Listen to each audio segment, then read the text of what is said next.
임신 준비를 어떻게 해야 될까에 대해서 전반적으로 먼저 설명을 한번 드려보겠는데, 부부가 자연 임신이 가능한 상태인지 아닌지 배우자분과 함께 둘 다 건강 체크가 1번입니다. 적극적으로 임신 시도를 한 지 1년 이상이 되었는데도 임신 소식이 없으면 부부가 함께 꼭 난임 전문 병원을 방문하셔서 산전 검사를 받아보시도록 권해드립니다. 산전 검사의 종류를 살펴보면 초음파 대표적인 것 있죠. 그리고 뭐 소변 검사, 뭐 기타 혈액 검사 등을 하게 되고, 보다 더 정확한 자궁 상태를 확인하길 원하시면 호르몬 검사도 병행하게 됩니다. 여기에는 난소 기능 검사라든지 난소 나이 같은 것들을 알아볼 수 있는 검사이고, 또 나팔관이 막혔는지를 확인해보는 나팔관 조영술, 그리고 배우자분은 정자 검사가 함께 시행되게 됩니다.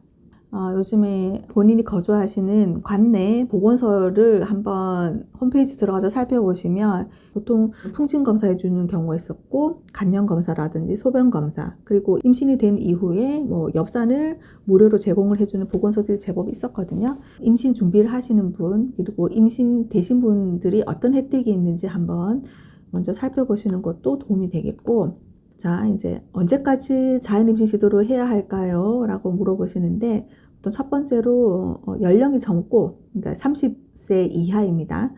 시간적으로 여유가 있고 검사상 두 분이 정상이다. 그러면 생리주기와 배란기를 체크하면서 자연 임신 시도를 하는데, 이때 뭐 한의원에서는 난소나 내막에 좀 더 도움이 되게끔 치료를 같이 병행하고는 있습니다.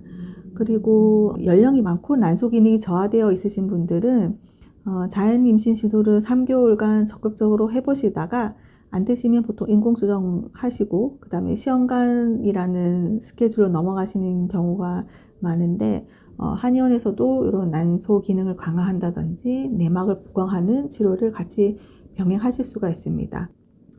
검사상 이상이 있는 경우면 연령이 작다 하더라도 29세, 30세라고 하시더라도 적극적으로 자연 임신만 기다릴 뿐만 아니라 이런 인공수정이라든지 시험관, 아기 시술을 같이 병행하시는 걸 권해드리고, 그리고 극심한 난소 기능 저하가 있는데요. 이런 경우는 보통 40대 이상인 분들이 많으시고, 요즘에는 결혼도 많이 늦고 임신도 많이 늦어지는 추세라서 40대 초반 분들이 임신을 준비하시는 분들이 꽤 많으시거든요.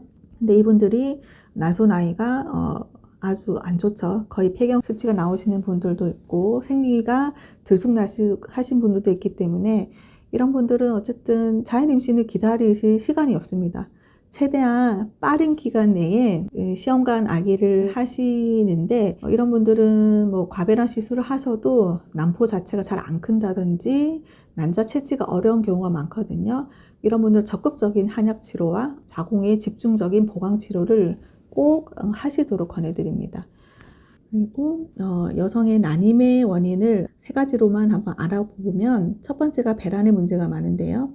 월경 불순이라든지 다낭성 난소 증후군이 30에서 40% 정도 차지를 하고 있고, 두 번째가 난자질의 저하입니다. 난소가 노화가 되어 있는 경우 또는 유전성 질환이 있는 경우인데, 대부분 난소에 노화가 많죠. 그리고 자궁 내막에 뭐 기질적인 문제로 내막증이 있었다든지 자궁 근종이 있었다든지 자궁 성근증이 있는 분들은 나중에 착상에 있어서 불리한 환경이 될 수 있습니다.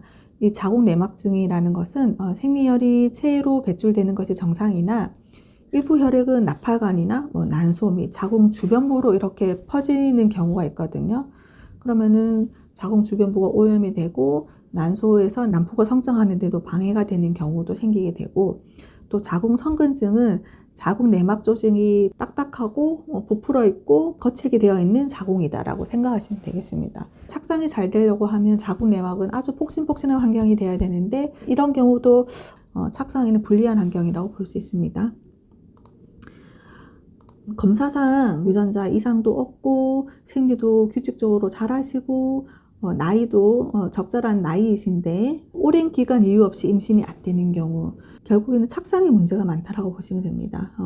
이 그림을 보시면 이 왼쪽에 있는 안정적인 자궁 내막이라고 보여지는 이 슬라이드는 3개의 줄이 보이거든요. 삼중선이라고 불리는데, 이런 선이 뚜렷하게 나타나는 자궁 내막을 가지신 분들은 착상에 아주 유리한 환경이고요.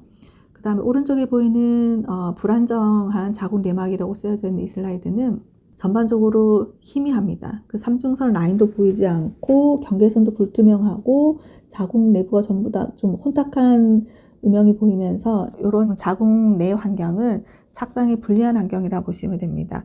사람 뼈의 밀도와 강도가 다르듯이 이 자궁 내막도 나의 식이라든지 수면이라든지 매일매일 생활 습관들이 반영된 결과라고 보시면 되겠습니다. 이제는 착상 성공 노하우에 대해서 말씀을 드려보겠습니다. 착상은 이 수정란이 다가올 때 자궁 내막에서 순간적으로 자기가 낼 수 있는 최대 능력을 확 발휘를 해가지고 순식간에 혈관들이 만들어내고 수정란을 확 끌어잡아 당기는 힘이 필요하거든요. 그래서 이 그림을 보시면 안정적인 착상을 위한 3가지 조건이라고 해서 첫 번째 탄탄한 내막 두께, 그 다음에 두 번째 착상 유도 물질, 세 번째 충분한 혈류 공급이 착상이 성공되는 관건이라고 그림을 간단하게 표현을 해놨는데, 좀 더 설명을 드리자면 탄탄하고 두꺼운 내막 두께라고 하는 것은 내막을 이루는 세포의 내부 세포질이 팽창으로 세포 간의 간격이 되게 치밀하고 탄탄하고 촘촘한 구조를 가져야 되는데, 그때 이제 수정란이 내막에 안정적으로 착상되고 안정적으로 유지가 될 수 있습니다. 그 두께는 보통 7, 8mm에서 14mm 정도라고 보시면 되는데, 40대 이상의 고연령 임신을 준비하시는 분들은 이 8mm가 안 되는 경우가 상당히 많으시거든요. 그리고 두 번째, 순간적으로 착상을 할 때 착상 유도 물질이라고 분비가 되는데, 그것을 자궁 내막의 수용성이라고 불려지고, 이 착상에 관여되는 중과매개 물질이 분비가 되면서 재정의 착상 환경이 완성됩니다. 그리고 이제 얘네들이 수정란인 자궁 내막에 붙었어요. 그러면 이 내막을 이루는 모세 혈관과 나선형 혈관이 고르게 분포가 되게 되며 충분한 혈류 공급이 가능하게끔 신생혈관들이 막 생기게 되는데, 그런 혈류 공급이 충분히 되어야만 수정란이 충분한 영양 공급을 받아서 자랄 수 있는 거죠. 분화가 될 수 있고. 그래서 이 3가지 조건을 착상의 중요한 요인이라고 보는데, 보통 시험관 준비를 하시는 분들을 보면 내막 두께가 얇다 그러면 일반적인 방법으로 호르몬제에 의해서만 이 두께를 늘리는데 집중을 하십니다. 근데 호르몬제에서 두꺼워졌다 하더라도 내막의 질은 그만큼 좋아지는 건 아니기 때문에 충분히 2, 3개월간 꾸준히 추적하고 판단을 해서 안정적인 착상을 갖춘 내막으로 만들어주는 그런 치료 과정이 필요합니다. 이런 자궁 내막의 내구성을 갖추기 위해서 보통 첫 번째로 삼열 착상침이라는 것으로 치료를 하게 되는데, 이 착상침은 착상 유도 물질을 분비하게끔 촉진을 하고 혈관의 재생이 잘 되고 혈류 공급이 활성화되도록 합니다. 그리고 치밀하고 탄탄한 내막 세포 구조가 형성되는데 도움을 주게 되고, 삼열 착상침의 효과는 청심, 안심, 마음을 좀 안정시켜주고 보혈 순기, 혈을 보여주면서 기회순환을 도와주는 침, 그리고 보험 충혈, 난소기능과 자궁 내막에 직접적으로 혈류 공급이 잘 되도록 침을 저희가 배란기 시기부터 놓게 되죠. 이 그림을 보시면 배란이 되고 나서 수정이 되고 보통 7, 8일 걸려서 자궁 내막에 착상이 되게 됩니다. 자궁 내 질환이 없고 평균적인 두께를 가진 여성이라면 임신 시도 한 2-3달 전부터 착상침을 계속 꾸준히 맞는 것을 권해드리고, 두께가 문제가 있거나 난소기능 저하가 있거나 시험관 시술 경험이 많으신 분이라면 이런 착상침만으로는 조금 부족한 부분이 있기 때문에 자궁 내막 강화 치료를 통해서 한약 복용과 그리고 준비 치료를 함께 하시도록 권해드립니다. 이식 이후에도 또는 임신 초기에도 유산 방지 침이라고 침 치료를 병행하기도 하거든요. 그런 계통이라고 보시면 되겠고, 그리고 이제 보혈공진단이라고 하는 또 시주한의원의 노하우가 있는데, 이 보혈공진단은 자연 임신 하시는 분들이나 시험관을 진행하신 분들에게도 다 처방이 되는 한약입니다. 배란기를 전후로 드시게 하고 착상되는 시점까지 계속 쭉 연달아서 드시게 하거든요.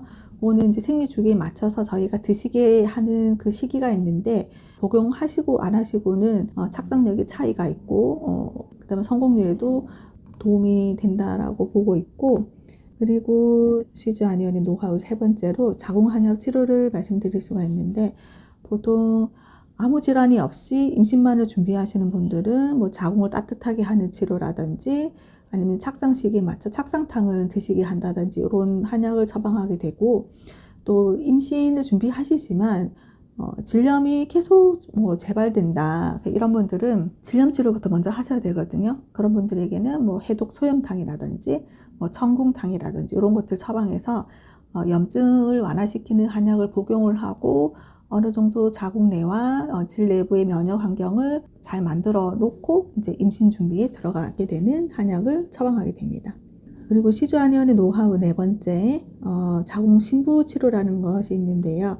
보통 이 치료는 시험관 아기를 준비하시는 분들이 좀 가장 선호하는 치료라고 볼 수 있고, 심리적으로 좀 불안한 마음을 많이 가지고 있고 몸이 긴장된 상태로 있으신 분들에게는 제가 꼭 권해드리는 치료입니다. 자궁 신부 치료라는 이름답게 신부 온도를 높이면서 자궁의 혈액 공급과 순환을 촉진시키고 내 몸을 편안하게 릴렉스 되게 만들어주는 치료라고 보시면 되는데, 꼭 추천드리는 치료라 하겠고요.